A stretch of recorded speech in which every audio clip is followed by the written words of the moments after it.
In this chapter, we will study the consumer behavior. We will get through these main subjects: the introduction, the foundations of consumer behavior.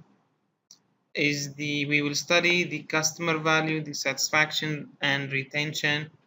We will get to know about the marketing ethics and social responsibility. We will get to know about the Sharia compliances and marketing values, and we will get the summary and also the references. So the learning objectives of this subject: by studying this subject or topic, the student should be able to, at the end of this chapter, we will try to memorize these 4 topics, understand the concept of consumer behavior and its different types. So the concept of consumer behavior and its type, it might be a essay question for your exam. Identify the relationship between consumer behavior and consumer value, satisfaction, trust, and retention. Please memorize these terms or subjects or uh, this idiom: the customer value, satisfaction, trust, and retention. Realize and describe the relationship between the market ethics and the social responsibility. Also, we will know and understand the Sharia Islamic marketing values. So let's start with the introduction. The world now is living in a very dynamic and evolving marketplace. That is why it is important for marketers to know everything they can about customers. So we are actually interested to know about everything about our customers, since they are the end chain value: what they want, what they think, and now, or how they work and how they spend their leisure time. So marketers here need to understand the personal and group influences that affect the customer decisions and how these decisions are made. So we can understand from this topic that how the customer think. We need to know how the customer think. We need to know what's the needs of the customer, what they are actually looking for, how they work, how they utilize the products. Only then we can know what type of product it suits them, what kind of product it suits them. Sarah,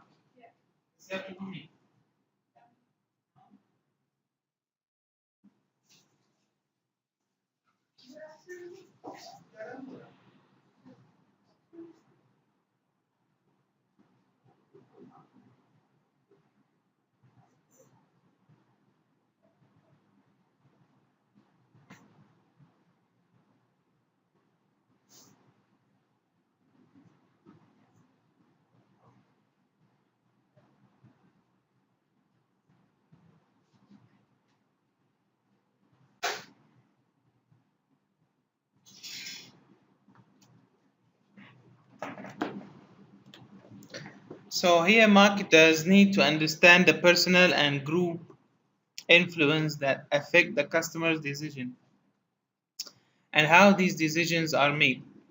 Through the study of customer behavioral, marketers or people in charge of marketing, they will be able to understand why and how consumers make their purchase decision. So as a marketer, you need to know or understand how the customer will end to buy your product. You need to understand the techniques. You need to understand the techniques, the tricks, the skills on how to persuade the customer to buy your product. Thus, the enabling the marketers to design more effective marketing strategies. As we know, or as we just mentioned now, we need to understand the basic skills and uh, tricks and also the techniques that persuade the customer. So what is the definition of consumer behavior?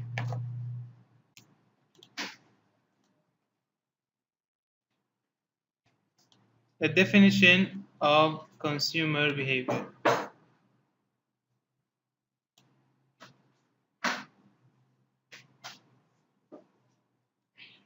Consumer behavior is the study of consumers and the processes they use to choose, use, and consume and dispose of the product services.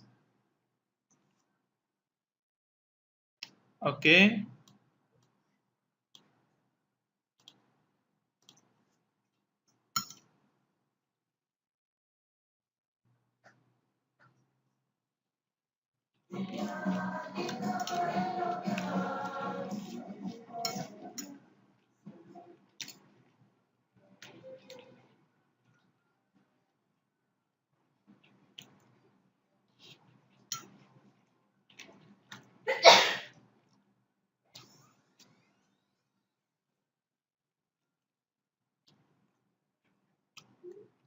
Important model for your exam. The model of a consumer decision making process. So what's the model? This is very important. I might give you, it might comes in the exam day as I say question. So here actually we start with the input stage, and then we start with the comes next the process stage, and the third stage, which is the final stage, is the output stage.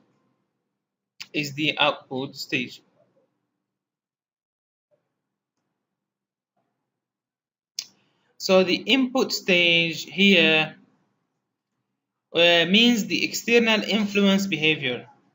In the input stage, it's before the customer is purchasing your products. It means this phase is the phase of choosing the product by the customer. So, and this phase actually get affected by a lot of external influence behavior, and it has two types: firms' marketing efforts and society or social cultural environment. So this phase, the input stage, it got affected by the marketing unit in the company and how much they are doing efforts to satisfy or distribute the products to the customers. So the consumer decision making, which is the process stage. The process stage here, in this stage, the consumer made up his mind and buy the products. So here we need two sides. We need a recognition from the company about the products, and we need also a physiological field that might play a role the customer in the customer stage of buying the product. So somehow physically character from the marketers is needed here in this stage to satisfy and persuade the customer. So the third process here is the post decision. So after the customer has already buy the products and make up his mind and decision, here the stage comes, which is buying and purchasing the products. Okay. So here post-purchase evaluation. So here comes the feedback from the customers about the products.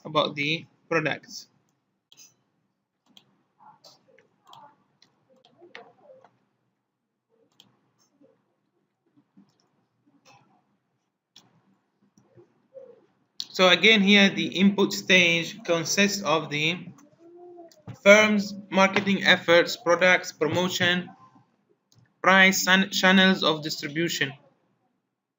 So I might ask you, please determine the consumer decision-making process.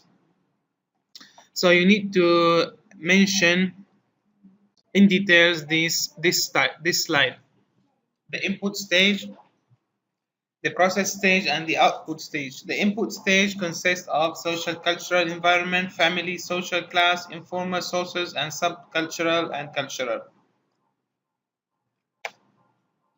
The process stage here consists of need and recognition, as we have discussed, pre-purchase search and evaluation of alternative. As we also explained about the psychological field, motivation, perceptions, learning, attitudes, and personality. The output stage here consists of purchasing, trial, repeat the purchase. So here, purchase, trial, repeat the purchase means, the trial here means, okay, give some free time of testing for the customer. So you give him a free time. You give him a free time to discuss and try your products. Only then he will feel safe, confident to buy and rebuy the product again.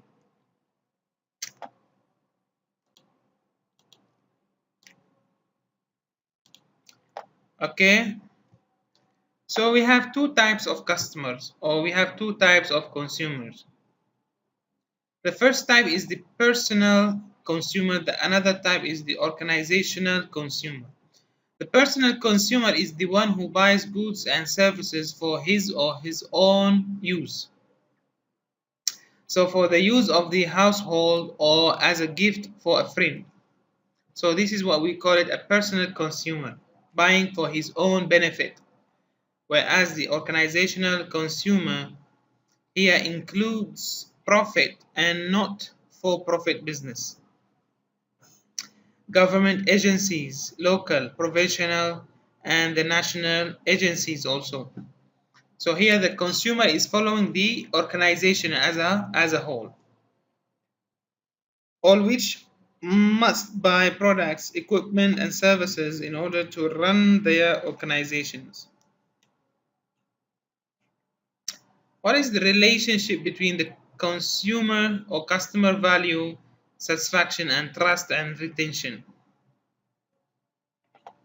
So actually, what do we mean by retention? Any one of you has any idea about the meaning of retention, please?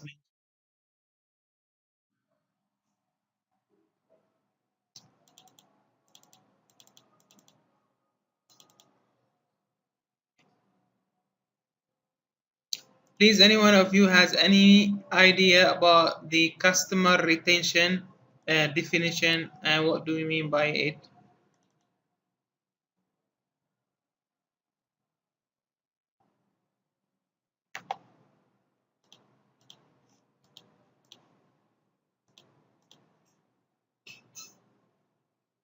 What's the meaning of customer retention?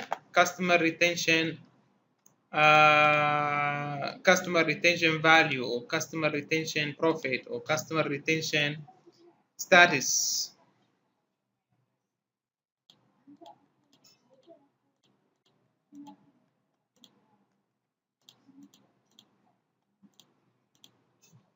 So here retention is an effort by a business to maintain a working environment which supports the current staff in remaining with the company.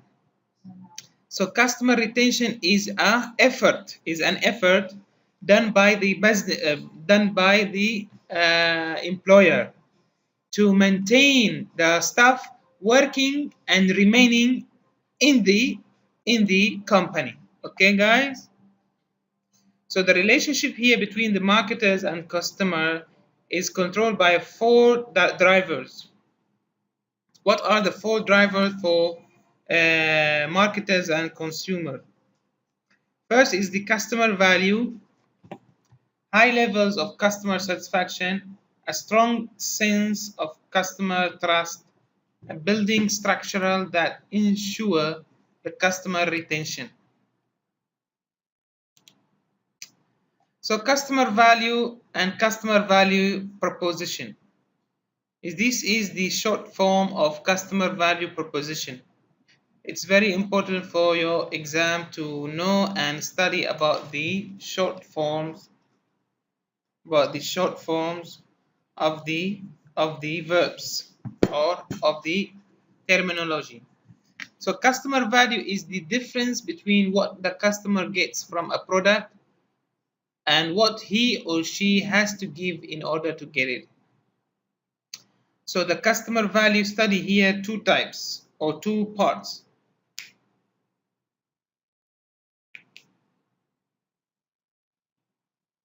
The customer value here study two parts. The first part is what the customer gets from a product, and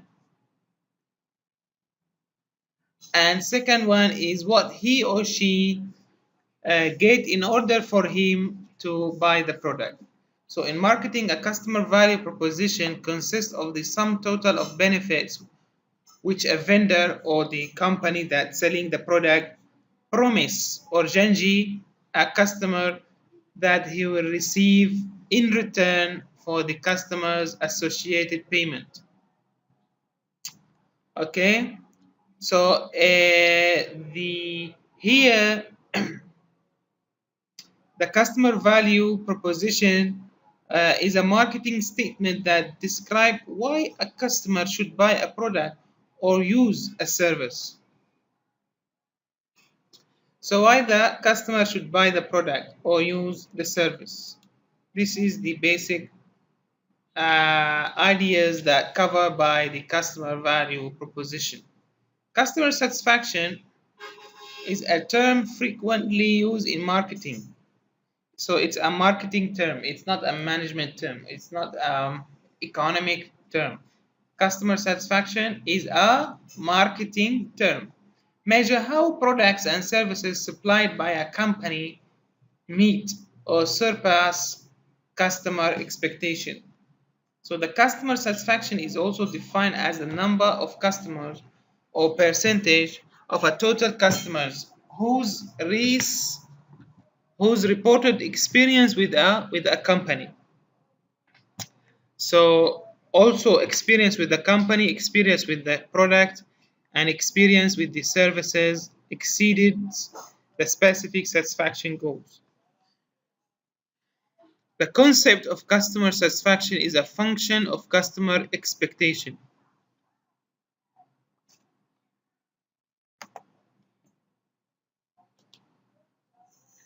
So building a customer trust. How you build a trust in your customer. Here, trust is the foundation for maintaining a long-standing relationship with customers, and it helps the chances that the customer will remain loyal. The customer will comes back to you. If for some reasons a situation occurs when a customer's relationship is at risks in terms of trust. So when you don't have a trust, when you don't have a loyalty with your customers, means then you are having a high risk level in your company. So there is also a related concept of delight, great pleasure from a customer, in which a company seeks to recover the eyes and minds of the customer by setting things right with the customer. So before you do anything, you need to set things right with the customer.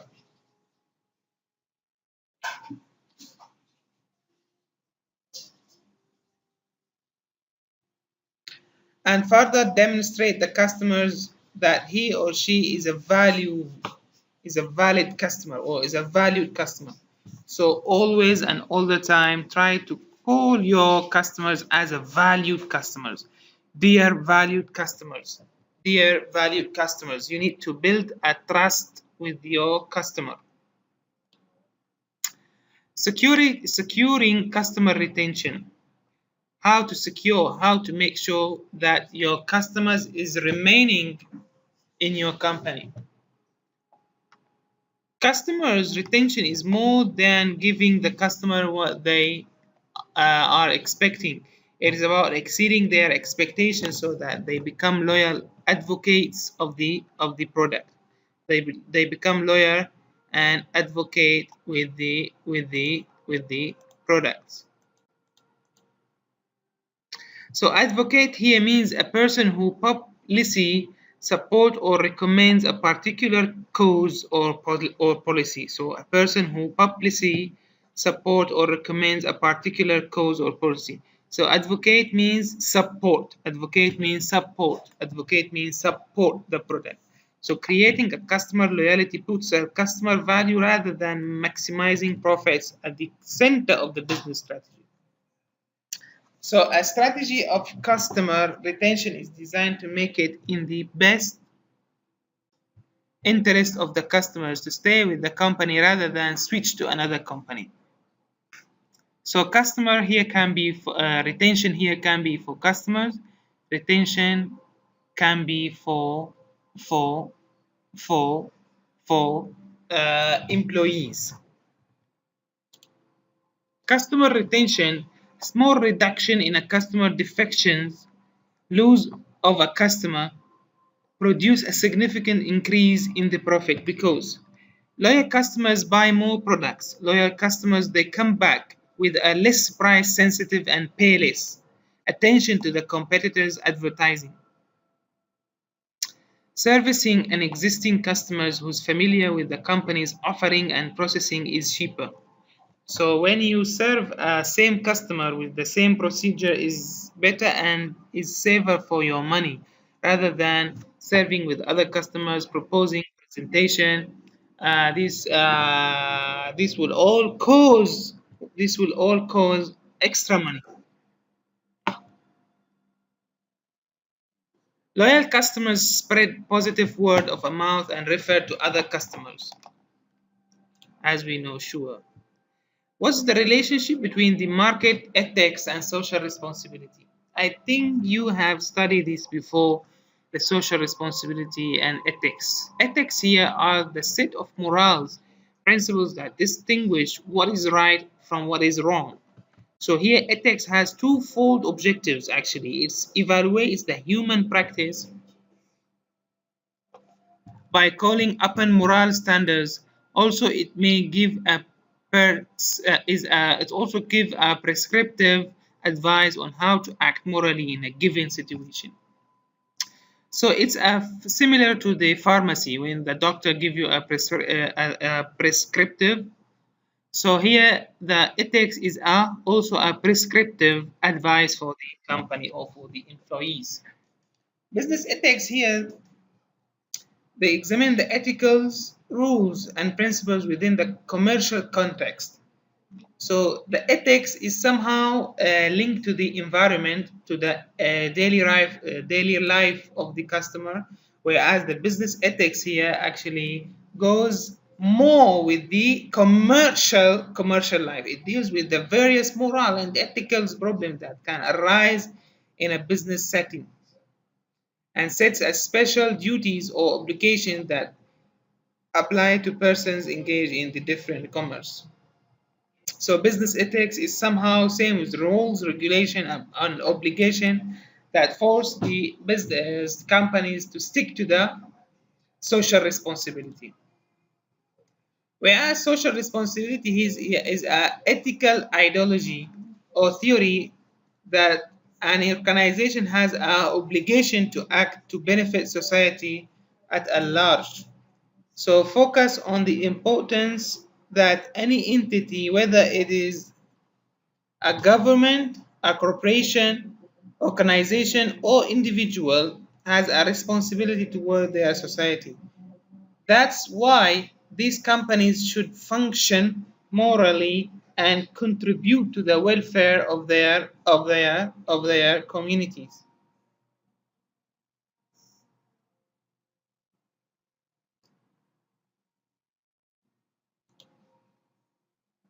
What is the relationship between the ethics and the social responsibility in the market? The social marketing concept requires that all marketers hold the principles of social responsibility. So if you are not socially responsible,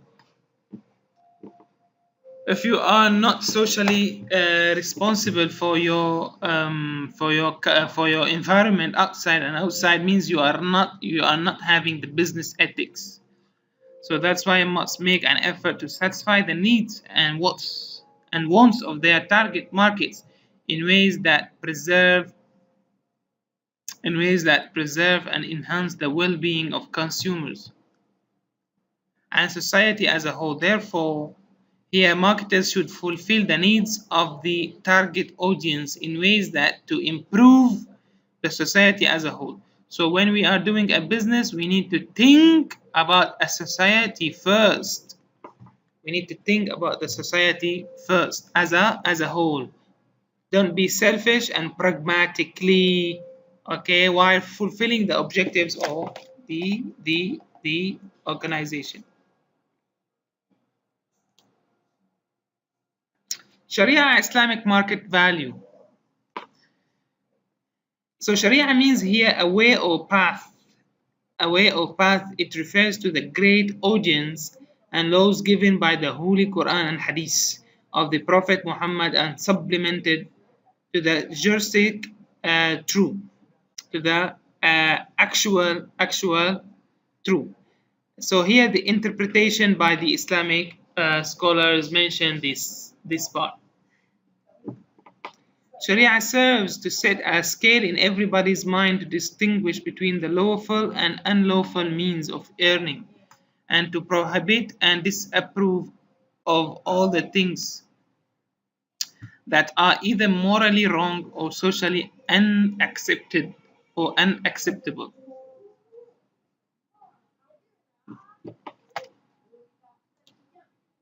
Islamic marketing values.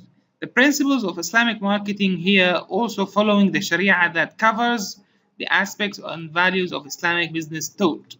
It provides a framework and practical perspectives for the understanding and implementing the Islamic marketing code of conduct. Anyone knows the meaning of code of conduct? Code of conduct means a code of behavior, an accepted code of behavior, an accepted way of living, an accepted way of living. So the principles of Islamic marketing will lay on the foundation of and advance an Islamic marketing as a new social science. So here the Islamic marketing values are reflecting to the Islamic ethics. So the Islamic values is not with the contradiction with the Islamic ethical values. So the Islamic ethical values is not in a contradiction with the business ethics. It's same and it goes same way and path as we have mentioned. So they are good for all times. They are suitable for all places. They are suited for different areas. They are best for any approach for any companies.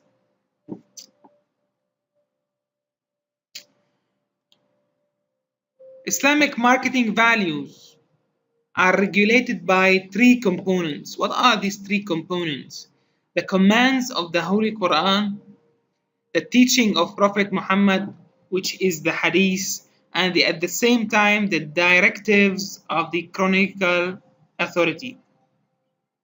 So the chronological authority is the same place with the Islamic marketing values. Okay, guys?